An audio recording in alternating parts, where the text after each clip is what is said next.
तो अब कहानी आगे बढ़ती है और वो जिन जुनहू से पूछती है कि तुम मुझे क्यों पसंद करते हो। तभी जुनहू कहता है मुझे तुम्हारी स्माइल बहुत पसंद है, मुझे तुम्हारी क्रेजीनेस पसंद है, जिस तरह से तुम बिहेव करती हो और साथ में ही तुम बहुत अच्छी डॉटर हो, मुझे ये सारी चीज़ें बहुत पसंद है। तभी वो जिन कहती है ठीक है चलो डेट करते हैं, मैं झूठ नहीं बोलूँगी, मैं 100% श्योर नहीं हूँ, पर तुम एक बहुत अच्छे इंसान लगते हो और मैं ट्राई करना चाहती हूँ कि ये डेटिंग आखिर कैसे रहेगी।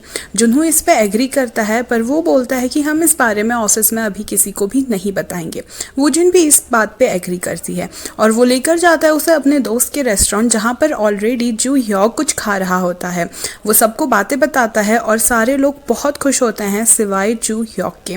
जू ह्योक बस अपने ही शौक में होता है कि कैसे उसका बेस्ट फ्रेंड उसकी वाइफ को अब डेट कर रहा है, वो भी उसी की गलती की वजह से।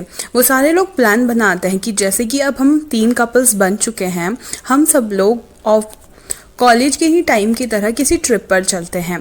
कॉलेज का नाम सुनते ही जू ह्योक को अपनी कॉलेज की बातें याद आती है और वो अपने पुराने कॉलेज पे जाके पुराने दिन याद करने लगता है। यहीं पे से वो फ्लैशबैक पर जाता है कि जब वो जिनको यूनिवर्सिटी पे जाने के लिए एग्ज़ाम देना था और कैसे जू ह्योक वो जिन से भी ज़्यादा परेशान और टेंस्ड था। एग्ज़ाम देने के बाद जब रिज़ल्ट का दिन आता है, वो जिन अनफॉर्चुनेटली सेलेक्ट नहीं होती किसी भी यूनिवर्सिटी में, जिस वजह से जू ह्योक वो जिन से भी ज़्यादा दुखी और सैड हो जाता है। वो उसे फिर से पढ़ाने का डिसाइड करता है, पर एक दिन वूजिन ये बोलती है कि मुझे बहुत बुखार आ रहा है, इसलिए मैं जल्दी ही घर जा रही हूँ। उसको घर जाता देख उसका एक दोस्त आता है जू ह्योक के पास और बोलता है कि चल हम जाके कहीं पार्टी करते हैं, जैसे कि तेरी फ्रेंड अभी जा चुकी है। वो जिस पब में पार्टी करने जाता है उसे वहाँ पर टकरा जाती है वूजिन और वो उसे बाहर ले जाकर पूछता है कि ये सब क्या है, तुम पढ़ाई करने की बजाय यहाँ पर काम कर रही हो। तभी वूजिन कहती है मेरे पापा नहीं हैं, उनकी डेथ हो गई है और साथ ही मेरी मॉम की भी हालत कुछ सही नहीं है, मुझे परिवार को सपोर्ट करने के लिए पैसे कमाने होंगे। ऐसा तो है नहीं कि मैं ज़िंदगी भर कॉलेज के लिए पढ़ाई करती रहूँगी और मैं कॉलेज में जाकर बन ही क्या जाऊँगी, मुझे अपनी पढ़ाई के साथ साथ जॉब भी करना होगा अपने घर को संभालने के लिए। जू ह्योक बोलता है कि तुम्हें क्या लगता है कि पार्ट टाइम जॉब करने के बाद भी तुम कॉलेज की पढ़ाई कर पाओगी। इस पे वो बोलती है कि आखिर तुम्हारा और मेरा रिश्ता है ही क्या, जब मैंने तुम्हें प्रपोज किया तब तुमने मुझे अपनी गर्लफ्रेंड बनाने से भी मना कर दिया और अब तुम मुझ पर हक जता रहे हो। और यही वो टाइम था जहाँ पे इन दोनों की फर्स्ट किस हुई होती है और जू ह्योक ने भी अपने प्यार का इजहार वो जिनसे किया होता है। बस ये बातें वो सोच रहा होता है और घर चला जाता है। दूसरे ही दिन सारे लोग अपनी अपनी गाड़ियों में उसी जगह पर पहुंचते हैं जहां पे उन्होंने जाने का डिसाइड किया है। वहां पे पहुंचने पर हे वॉन बस अपने ही तरह नखरे दिखा रही होती है कि रूम कितना छोटा है, कितना स्मेली है और साथ ही यहाँ पर एसी भी ढंग से नहीं चल रहा। इस पर उसकी बहन उसको डांट देती है, पर जू ह्योक अपनी ही वाइफ का साथ देता है। तभी उसका दोस्त बोलता है कि मैं तो इंस्टेंट कॉफ़ी लाना भूल ही गया। इस पर जू ह्योक कहता है कि ठीक है, मैं जाके सुपरमार्केट से इंस्टेंट कॉफ़ी ले आता हूँ और कुछ और चीज़ें भी ले आऊँगा। सुपरमार्केट से वापस आते वक्त वो देखता है कि वो जिन फ़ोन पर अपनी माँ से बात कर रही है और वो काफ़ी ज़्यादा ख्याल रख रही है। तभी जू ह्योक उसे देखता है और बोलता है कि चलो साथ पे चलते हैं। दोनों साथ में वॉक करते हुए बात करते हैं और वो पूछता है कि क्या जुनून के साथ सब कुछ ठीक चल रहा है। इस पर वूजिन कहती है हाँ, वो एक अच्छा इंसान है, मैं अपनी फीलिंग्स को लेकर 100% श्योर तो नहीं हूँ, पर मैं उसे डेट करना चाहती थी क्योंकि वो मुझे बहुत पसंद है। और बस ऐसे ही वो लोग वापस वहीं पहुंच जाते हैं। रात को सारे लोग पीकर सो जाते हैं और उसके बाद वो जिनकी तबीयत बहुत ज़्यादा ख़राब हो जाती है।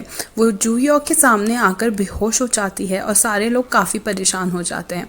जुनहू भी काफ़ी परेशान होता है। तभी जू ह्योक को याद आता है कि कैसे उसकी बीवी कहती थी कि मुझे एक ही दवाई खाने के बाद ये बुखार ठीक होता था। तो बस फिर क्या था, वो उतनी सुबह सारी दुकानें बंद हैं फिर भी उस दवाई की खोज पे निकल पड़ता है। तभी उसको एक आदमी मिलता है और यहाँ पे जू ह्योक के मुँह से निकल जाता है कि मेरी बीवी की तबीयत बहुत ज़्यादा ख़राब है जिसके लिए मुझे दवाइयाँ चाहिए। वो आदमी उसको बताता है कि पास की ही बिल्डिंग पे एक फार्मासिस्ट रहता है, तुम उससे जाकर दवाइयाँ ले सकते हो। वो उससे जाकर दवाइयाँ लेता है और जब वापस आता है तो अब चीज़ें बदल चुकी हैं। अब वो उसका हस्बैंड नहीं है बल्कि जुनहू उसका बॉयफ्रेंड है और जुनहू उसे गाड़ी में बैठाकर हॉस्पिटल लेकर जाता है। हॉस्पिटल जाने के थोड़े ही देर बाद वूजिन को होश आ जाता है और वो बिल्कुल ठीक हो जाती है और अब वो हंस भी रही होती है। तभी जुनहो और वूजिन वापस उसी वैकेशन होम जाते हैं और जुनहो वूजिन की सीट बेल्ट सही कर रहा होता है कि दूर से उन्हें जू ह्यॉक देखता है और ये समझ बैठता है कि दोनों के दोनों किस कर रहे हैं। ये देख मानो जू ह्यॉक का मन बिल्कुल टूट सा जाता है। वापस गाड़ी में हेवॉन के साथ जाते वक्त जब वो हेवॉन को छोड़ देता है, वो बस उस सिक्के को ढूंढने लग जाता है क्योंकि अब उसे वापस से उसी टाइम पे जाना है जब वूजिन उसकी बीवी थी। वो सिक्के ढूंढता है पर उसको कार में कुछ भी नहीं मिलता। तभी वो अपने डिपार्टमेंट में कॉल करता है और सारे सिक्के मंगवाता है। ऑफिस जाकर वो बिल्कुल पागलों की तरह सिक्का ढूंढ रहा होता है और उसे फाइनली 2006 का सिक्का मिल ही जाता है। जू ह्यॉक वापस से उस सिक्के को लेकर जाता है टोल गेट के पास, पर उसे टोल गेट नहीं मिलता। वो बार बार उसी जगह पर जा रहा होता है पर उसको इस बार टोल गेट बिल्कुल भी नहीं मिलता। तभी वो सोचता है कि मैं जाके उस आदमी को ढूंढता हूँ जिस आदमी ने मुझे वो सिक्का दिया था और उसी की वजह से मैं पहली बार टाइम ट्रैवल कर पाया था। वो रेलवे स्टेशन जाके, बस स्टेशन जाके उसे ढूंढने लगता है। लोगों के बार बार चेहरे देखने पर भी उसको कोई नहीं मिलता। तभी फाइनली एक वॉशरूम के पास उसको वही आदमी मिलता है, पर वो इतना ज़्यादा ड्रंक होता है कि वो कुछ भी बोल नहीं पा रहा होता है। यहाँ पे जू ह्यॉक अपने घुटनों पे चले जाता है और रोकर बोलने लगता है कि प्लीज़ प्लीज़ मेरी हेल्प कीजिए। मैं वापस से टाइम पे जाना चाहता हूँ, मैं वापस से अपनी बीवी के पास जाना चाहता हूँ। मुझे पता है मैंने उसके साथ बहुत कुछ गलत किया है, मैंने कभी उसके बारे में सोचा ही नहीं। मैंने ये सोचा कि मेरी ही प्रॉब्लम्स इतनी ज़्यादा हैं कि मैं अपनी बीवी को उसकी प्रॉब्लम्स के साथ खुद ही डील करने दूंगा। पर मुझे क्या पता था कि वूजिन इतनी ज़्यादा परेशान थी कि उसे मेरी सहारे की ज़रूरत थी। मैंने हमेशा उसे इग्नोर किया। उसका दिल कितना ज़्यादा दुखा होगा, उसकी बॉडी कितनी ज़्यादा तकलीफ़ में होगी और मैं बिल्कुल भी उसके साथ नहीं था। ये सुन वो आदमी उठ जाता है और बोलता है, जो हो गया वो हो गया है, अब तुम कुछ भी नहीं कर सकते, तुम इस चीज़ को वापस नहीं ले सकते। तुमने एक गलत डिसीजन ले लिया है और एक रियल मैन की तरह उसको हैप्पीनेस विश करो और आगे बढ़ जाओ। जू ह्यॉक को सहन नहीं होता, पर फिर भी वो अब क्या ही कर सकता है। वो एक ब्रिज के पास जाकर अपने उन्हीं लम्हों के बारे में सोचता है जो उसने वूजिन के साथ बिताए थे और बहुत ज़्यादा रिग्रेट करता है कि उसने अपनी बीवी के साथ अच्छा बिहेव क्यों नहीं किया, उसकी फीलिंग्स को क्यों नहीं समझा और उसे प्यार क्यों नहीं दिया। तभी वो सिक्के को बेबसी के साथ देखता है, ये सोचते कि अब उससे कुछ नहीं हो सकता, और उस सिक्के को नदी पर फेंक देता है। यहीं इधर दूसरे दिन जुनहो लेने जाता है वूजिन को और अब दोनों डेट कर रहे हैं। लग रहा है कि वूजिन भी जुनहो के साथ काफ़ी ज़्यादा खुश है। वापस जब वो ऑफिस पे जाते हैं तो सारे लोग पूछते हैं कि आजकल तुम दोनों हर बारी साथ ही आ रहे हो और घर भी साथ ही जा रहे हो, क्या तुम दोनों डेट कर रहे हो? इस पर जू ह्यॉक इन दोनों का पूरा साथ देता है और झूठ बोलता है कि ऐसा कुछ भी नहीं है और इस बात को यहीं पर एंड कर देता है। जू ह्यॉक अब वूजिन के साथ बहुत नॉर्मली बिहेव करता है और उसको बोलता है कि तुम्हारी अब तबीयत कैसी है, जो कल तुम्हें बुखार आया था उसके बाद। वूजिन कहती है अब मैं बिल्कुल ठीक हूँ। तभी जू ह्यॉक बोलता है ऑल द बेस्ट तुम्हारी लाइफ के लिए, तुम हमेशा खुश रहना। जुनहो एक बहुत ही अच्छा लड़का है और मुझे पता है वो तुम्हें बहुत खुश रखेगा, और अगर तुम्हें कोई भी प्रॉब्लम हो तो तुम मुझे बताना, मैं तुम्हारे बड़े भाई की तरह हूँ। यहीं पे वूजिन कहती है मैं बहुत लकी हूँ शायद इस साल कि मुझे बॉयफ्रेंड भी मिल गया और एक भाई भी मिल गया। थैंक यू सो मच जू ह्यॉक। अब हमें पता चलता है कि दूसरे ही दिन वूजिन के फादर की डेथ एनिवर्सरी है और उसे घर जाना है। यहाँ पे जुनहो वूजिन की शॉपिंग पे हेल्प करना चाहता है, पर उसका सीनियर उसे बहुत ज़्यादा काम दे देता है। इधर पे फिर भी दोबारा से जू ह्यॉक वूजिन के लिए जुनहो से कहता है कि तुम्हारा काम मैं कर लूँगा, तो तुम चला जाओ वूजिन के साथ उसकी शॉपिंग पे हेल्प करने के लिए। दोनों ही शॉपिंग पे निकल पड़ते हैं, पर दूसरे दिन जब वूजिन उठती है तो उसको उसकी माँ बिल्कुल भी नहीं मिलती। वो हर जगह ढूंढती है, वो रोने लगती है, पर उसकी माँ कहीं पर भी नहीं होती। यहाँ पे जुनहो से भी सहा नहीं जा रहा और वो वूजिन को कॉल कर रहा होता है, पर वूजिन कॉल नहीं उठा रही होती है। वो सारे ग्रुप वाले पार्टी पे जाते हैं और वहाँ पे वो दोबारा से वूजिन को कॉल करता है, पर फिर भी वूजिन कॉल नहीं उठा रही होती है। तभी वो जुयॉक से पूछता है कि उसे क्या करना चाहिए। जुयॉक उसे तो कॉल करने को मना कर देता है, पर खुद जाने लगता है वूजिन के घर के पास। जाते वक्त वो सोचता है अपने पिछले दिनों के बारे में कि कैसे उसने हर बार उसके फादर का फ्यूनरल एनिवर्सरी मिस किया है। वो सोचता है जब पहली बार उसने फ्यूनरल एनिवर्सरी मिस की थी तब वूजिन ने उसे बड़े प्यार से कह दिया था कि कोई बात नहीं, पर दूसरी बार जब उसने मिस की थी तब उस टाइम पे वूजिन प्रेग्नेंट थी और उस समय भी वूजिन ने उसको ज़्यादा कुछ नहीं बोला। तीसरी बार उसने तब उसकी एनिवर्सरी मिस की थी जब वूजिन की माँ को बीमारी स्टार्ट हो गई थी और उस समय वूजिन ने फ्रस्ट्रेटेड होके जुयॉक को बहुत मारा था। वो खुद ही से सोचता है कि मैं आज तक का कभी भी उसके फादर के फ्यूनरल में नहीं गया, उसका साथ नहीं दिया, वो कितनी ज़्यादा टूटी होगी मेरे बिना। वो जब वहाँ जाकर देखता है और बेल बजाकर भाग जाता है क्योंकि उसको हिम्मत नहीं होती वूजिन को फेस करने की, पर तभी वो देखता है कि वूजिन रोते हुए बाहर निकल रही है।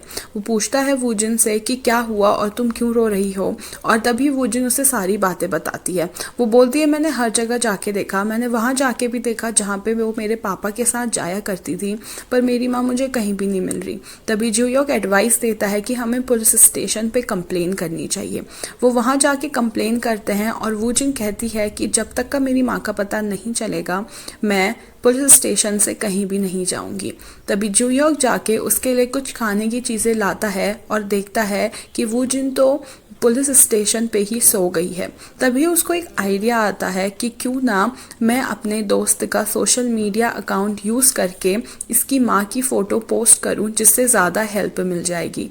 वो बिल्कुल ऐसा ही करता है और वूजिन को तकलीफ पे देखकर वो उसके सर पे हाथ रख लेता है उसके सोने के लिए। तभी वूजिन की आंख खुल जाती है और उसके फ़ोन पे नोटिफिकेशन भी आता है कि किसी ने उसकी माँ को एक बस स्टॉप के पास देखा है। वो वहाँ जाकर देखते हैं पर वो उसकी माँ नहीं होती। अब वूजिन फिर से रोने लगती है कि तभी एक और नोटिफिकेशन आता है और दिखाया जाता है कि उसकी माँ किसी खाना बांटने वाली संस्थान में काम कर रही है। जब दोनों वहाँ जाकर देखते हैं तो ये बात सच होती है और वो गरीबों को खाना खिला रही होती है, वॉलंटियर कर रही होती है।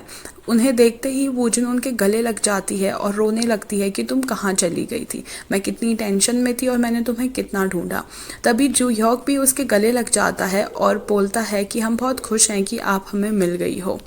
घर आके वो अपनी माँ को सुला देती है और जुयॉक से कहती है कि मुझे याद है जब मेरे पापा जिंदा थे तब मेरी माँ और मेरे पापा दोनों गरीबों को खाना बांटने जाते थे और इसीलिए ही मेरी माँ वहाँ चली गई थी। जुयॉक बोलता है कि अब मुझे घर जाना चाहिए और वूजिन उसे कहती है कि मैं तुम्हें छोड़ने आती हूँ। तभी उसको वो पल याद आते हैं जब दोनों के दोनों डेट कर रहे थे और इसी के घर के सामने से इस गली के पास से ही वो जा रहे होते थे। तभी जुयॉक कहता है वूजिन से कि एक लड़की थी जिससे मैं बहुत ज़्यादा प्यार करता था, पर टाइम के साथ साथ मैं भूल गया कि मुझे उसका ख्याल कैसे रखना है। अब मैं जब उसके साथ नहीं हूँ और वो मेरे पास बिल्कुल भी नहीं आ सकती, मैं उसे बहुत मिस करता हूँ, मैं बहुत रिग्रेट करता हूँ, मुझ में बहुत पछतावा है कि मैंने उसे सही तरह से ट्रीट नहीं किया, उसको वो नहीं दिया जो वो डिज़र्व करती थी। तभी वूजिन कहती है क्या यह आपकी कोई पुरानी लव स्टोरी है, आप ही अचानक से मुझे सुनाने लग गए हैं। तभी जुयॉक कहता है आई एम सॉरी और वूजिन की आंखें बहुत नम हो जाती हैं।